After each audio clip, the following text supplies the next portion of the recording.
jambo la kumcha Mwenyezi Mungu Subhanahu wa Ta'ala ndilo jambo pekee litakalo tuwezesha sisi kuipata rahma ya Allah Tabaraka wa Ta'ala. Ndugu zanguni, khutba yetu ya leo tutazungumzia kuhusiana na neema. Ustadhi wetu katuanzishia mada inayohusiana na neema.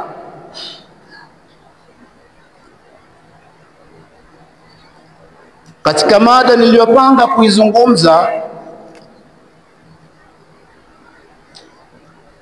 na mtoaji mukaddima wa leo kaingia katika mada hususia ya neema. يقول تبارك وتعالى بعد أعوذ بالله من الشيطان الرجيم ثم لتسألن يومئذ عن النعيم.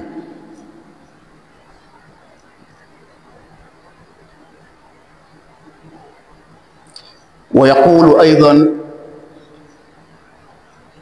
ولئن تعدوا نعمة الله لا تحصوا، أو إن تعدوا نعمة الله لا تحصوا، lakini thumma la tusalunna yawmaidhin 'anil na'im.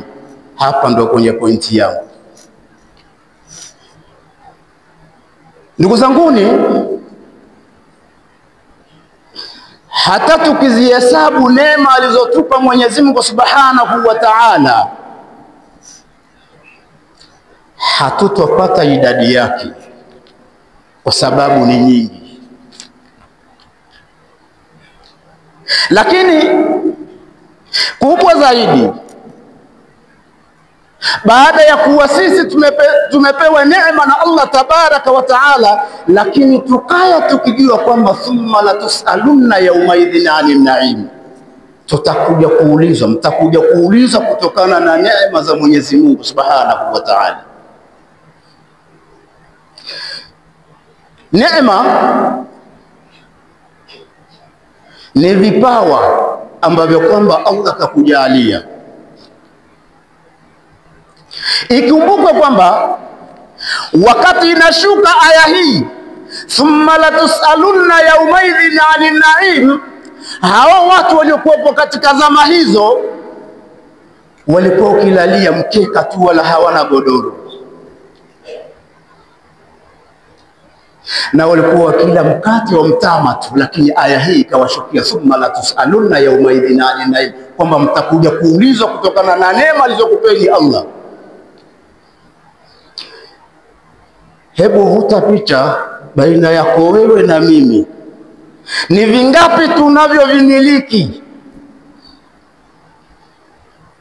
Alafu rudi katika maswali. Je, ni mara ngapi nitaulizwa kwa hiki alichonipa Allah?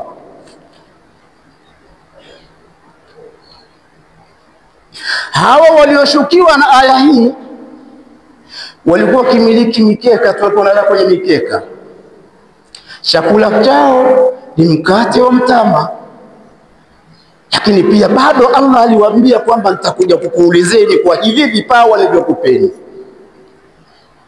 Wewe na mimi, hebu vuta fikra, una kanzu ngapi? Una kofia ngapi? Una pedi ngapi? Una nyumba ngapi? Una magari mangapi? Utakuja kuulizwa mara ngapi? Thumma la tusalunna yawmaidhin 'anil na'im. Moja katika wafalme wa zama zilizopita aliwahi kuachia usia watoto wake kwamba nitakapokufa mimi, nimeiacha dunia, baada ya kuwa nimekufa, mkilichimba kaburi langu, kabla ya kunilaza mimi ndani ya mwanandani ule, naomba mlaze mtu mwingine yote akiwa yuko hai, alafu kesho yake ndio nizikwe mimi.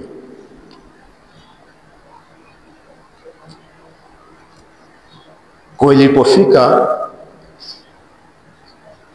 wakati wake wa kuendelea na maisha haya ya dunia umekatika, Allah akamuondoa katika huu ulimwengu. Baada tu ya kuwa kusha ameshakufa, watoto wakakumbuka usia wa baba yao. Bwana, mnakumbuka baba alituambiaje? Baba alituambia kwamba akifa, baada ya kuchimba kaburi lake, akalazwa mtu mwingine kwanza akiwa yuko hai, alafu kesho ndio akazikwe. Mnakumbuka usia huo? Akasema ni kweli, baba alisema maneno hayo, na sisi hatuna budi, lazima tutekeleze usia wa baba. Kweli wakamtafuta mtu, kila wanamwendea kwa bwana, hapana. Na unajua namna watu wanavyoliogopa kaburi kuliko kitu kingine chochote. Kulikuwa na bwana mmoja ni dhalili sana, masikini wa kutupa. Hakuna anachokimiliki katika uhai wake mzima zaidi ya shoka la kukatia kuni na kamba ya kufungia kuni na mbuzi mmoja. Wakamfuata yule bwana, akasema hapana, yani mimi nijipeleke kule kwenye sababu za kwenda akhera, niende nikalale kaburini kwa sababu tu ni maskini? Hapana, hilo siwezi. Watoto wakamwambia, baba, ni usiku mmoja tu, tizama hali yetu ilivyo, huenda ikawa ndio sababu ya sisi kuondokana na maisha haya magumu. Baba akawaonea watoto wake huruma namna wanavyolalamika, akasema basi kwa ajili ya watoto wangu wacha niende. Na ikumbuke kwamba yule mfalme alitoa usia kwamba atakayekubali mpeni chochote atakacho katika mali yangu. Yule bwana akampeleka. Kipindi hicho makaburi yanachimbwa ni marefu, tofauti na hivi sasa kaburi naishia kiunoni tu. Kwa mtu akisimama ananyosha mkono bado haonekani yuko wapi. Bwana akachimba kaburi, wakamwita yule bwana, akaenda kulala usiku ule. Kesho asubuhi wametuma watu wakamtoa yule bwana pale kaburini. Hawezi kutoka mwenyewe kwa sababu kaburi ni refu. Ajabu ni kwamba walivyomtoa tu, hakutaka hata mazungumzo nao. Alianza kukimbia, anatoka nduki, mzee wa watu. Wanamwambia, bwana, tumetumwa tuje tukutoe, lakini tukupeleke sehemu husika ukachukue haki yako, ambaye kwamba mfalme ametoa ahadi hiyo, uchukue haki yako. Asema sitaki, msinifuate. Wakamkamata kwa nguvu, wakampeleka mpaka kwa mtoto mkubwa wa mfalme. Bwana, huyu tushamleta, mpe haki yake. Ambao sikilizeni, sihitaji chochote. Hayo niliyokutana nayo mle yananitosha, na mpaka sasa sijamaliza hata kuyajibu. Akasema, nimeingia mle katika kabri ya baba yenu, nikawa sasa mimi ndo naulizwa maswali. Akasema, umendia usingizi kama usingizi, nipo katika hali baina ya manam wal aikadh, yani kama vile niko macho alafu nimelala, usingizi wa mangamngamu ule. Akasema, nilichoulizwa mpaka sasa bado sijamalizana, majibu yake sina. Na ikumbuka mimi namiliki shoka na kamba na mbuzi mmoja na kakibanda ninakolala mimi na watoto wangu. Lakini huyu mbuzi pia nimeulizwa, huyu mbuzi anachunga katika majani ya halali au ya haramu, ni ya watu au ya kwako? Ili shoka ulipata pataje? Thumma la tasaluna yawmaidhin anin na'im. Kamba hii ulisokota wewe mwenyewe, na nguvu za kuisokota hii kamba ulipata pataje? Ulikula chakula gani, cha halali cha haramu? Haya, sasa hivi mnataka kuniongezea mapesa haya, mimi yapeleka, sitaki.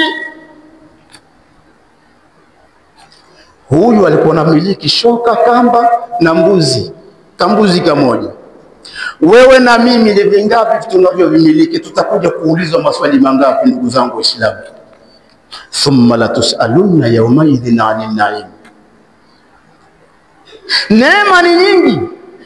Wa in ta'uddu ni'matallahi la tuhsuha. Ukizihesabu neema za Mwenyezi Mungu, wallahi hampati hesabu, idadi yake hamuipati.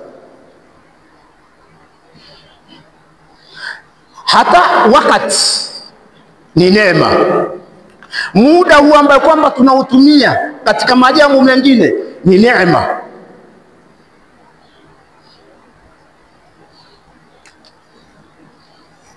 Bwana mmoja aliwahi kumkuta mwanamke mmoja katika mikono yake, mkono mmoja ana kijiti cha wanja, mkono mwingine ana tasbihi, huku subhanallah, huku anajiparua parua, anajiweka sopu, anajiweka vizuri katika uso wake. Yule bwana kile kitendo alivyokiona, kwa sababu naye alikuwa ni mtawala wa zama zake, akasema huyu mwanamke anafanya mchezo na adhkari. Yani huku subhanallah, huku anaziweka kwatu sopu katika nyusi zake, ili mume wake aje amkuta yuko vizuri. Yule bwana akasema, hebu nileteni bakora hapo. Anataka kumtandika mwanamama huyu. Yule mwanamama mmoja katika mashushushu zake akamwambia, sikiliza, usimpige, ni bora kwanza ungemuuliza kwa nini anafanya haya. Yule bwana kweli akasema, hebu wewe mwanamama, kwa nini unafanya hivi? Unatania ibada, unafanya mchezo katika ibada. Akamwambia, sikiliza, Allah nimemwekea muda wake na nyakati zake maalum na sekunde zake maalum, na mume wangu naye pia ana nafasi katika hii dunia. Kwa hiyo sitaki kuipoteza dakika, sekunde ya aina yote katika lahu yoyote. Huu muda ninaotumia sitaki nije anikute mume wangu nikiwa hovyo hovyo, na huu muda huu ndio nautumia pia kumsabihi subhana wal malik aljalil. Akamwambia, sikiliza bwana mkubwa, lillahi minni janibun la udhi'u wa lilbatali inni janibun la udhi'u. Akamwambia, Mungu ana nafasi yake na dakika zake za kutosheleza, sitaki kuzipoteza, na mume wangu pia naye ana nyakati zake na sekunde zake na dakika zake, sitaki kupoteza huu muda. Nikisema subhanallah, na huku na kijiti ambacho kwamba nafanya kazi ya kutengeneza uso wangu ili mume wangu anikute nikiwa vizuri, napata thawabu pia, sitaki kupoteza sekunde au dakika. Kwa hiyo hizi nyakati ambazo kwamba tunaishi nazo ni neema miongoni mwa neematul uzma. Thumma la tusaluna yawmaidhin anin na'im. Mwanadamu, kila unachokifanya zingatia kuwa uko ndani ya nyakati ambazo kwamba ni neema. Ikiwa yule bwana aliogopa tu yale maswali yamekuwa ni mengi mpaka akaona hata hizi pesa mnazonipa mimi sizitaki, maswali yenyewe sijaweza kuyajibu mpaka hivi sasa, mnataka kuniongezea mzigo mwingine tena, sihitaji. Thumma la tusaluna yawmaidhin 'anil na'im. Wewe na mimi sasa tutathmini tuna vingapi tunavyovimiliki, ni neema ngapi ambazo kwamba Mungu katupa. Ukitizama katika kiwiliwili chako chote una neema nyingi sana. Macho haya ni neema kubwa, lakini je, unayatumia katika matumizi gani? Mikono yako ni neema, unatumia katika matumizi gani? Miguu yako ni neema, unayatumia katika matumizi gani? Akili ni neema, unaitumia akili yako katika mpango gani na sehemu gani? Ilmu uliokuwa nayo ni neema, unaitumiaje elimu yako? Cheo ulichonacho ni neema, unaitumiaje hii neema ya cheo chako? Mali uliopewa na Allah tabaraka wa taala, kipato ulichonacho ni neema, unaitumiaje neema hii? Thumma la tusaluna yawmaidhin 'anil na'im. Wallahi hii aya ukidadavua vizuri kwa akili iliyokuwa salama, wallahi ina maana kubwa kuliko unavyofikiri. Sindano ulionayo utakuja kuulizwa ni neema. Peni unazomiliki ni neema, utakuja kuulizwa hii peni yako unaandika masala gani? Ikiwa wewe ni hakimu unahukumu kesi za watu, peni unayotumia kuhukumia kesi za watu unaitumia katika haki au katika dhulma? Thumma la tusaluna yawmaidhin 'anil na'im. Ndugu zanguni, tumuombe Allah tabaraka wa taala tujalia huwa ni wenye kutumia neema vizuri. Wallahu tabaraka wa taala yaqulu ni'am alladhi la radda lima qada hakam wa ashhadu an la ilaha illa Allah wahdahu la sharika lah mu'minan lahu bil baqa'i wal qidam wa ashhadu anna sayyidana Muhammadan 'abduhu wa rasuluhu. اللهم فصل وسلم وبارك على سيدنا محمد وعلى آل سيدنا محمد يومنا هذا إلى يوم الدين. أما بعد. Ndugu zanguni, hatuna budi ya kumshukuru Mwenyezi Mungu Subhanahu wa Ta'ala kwa neema alizotupa. Miongoni mwa neema kubwa ni ujio wa Mtume Muhammad sallallahu alaihi wasallam. Je, wewe na mimi mtume kama ni neema, tunamtumiaje? Tunaitumia vipi neema hii ya ujio wake? Na sisi hatuna budi ya kumtakia rehema mtume wetu Muhammad sallallahu alaihi wasallam kama alivyotueleza ndani ya Qur'ani, ba'udhu billahi minash shaitani rajim, inna Allaha malaikatahu yusalluna 'alan nabi ya ayyuhalladhina amanu sallu 'alayhi wa sallimu taslima. اللهم صل وسلم وبارك على سيدنا محمد وعلى آل سيدنا محمد وارض اللهم عن الخلفاء الراشدين وخصوصا منهم ذي العصر العريق أمير المؤمنين سيدنا أبي بكر الصديق وعلى الزاهد الأواب الناطق بالصواب أمير المؤمنين سيدنا أبي حفص عمر بن الخطاب وعلى جامع القرآن أمير المؤمنين سيدنا عثمان بن عفان وعلى أسد الله الغالب أمير المؤمنين سيدنا علي بن أبي طالب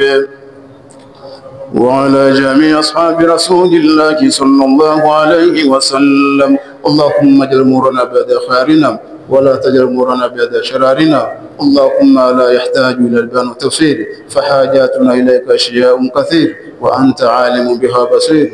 اللهم اغفر للمؤمنين والمؤمنات والمسلمين والمسلمات الأحياء منهم والأموات. ربنا إنك قريب مجيب دعوات يا قاضي الحاجات ويا كافي المهمات فاقض عنا حاجاتنا يا كريم. عباد الله، إن الله يأمر بالعدل والإحسان وإيتاء ذي القربى والفحشاء والمنكر والبغي يعظكم لعلكم تذكرون. فاذكروا الله يذكركم ودعوه يستجب لكم ولذكر الله أكبر والله يعلم ما تصنعون. قوموا للصلاة.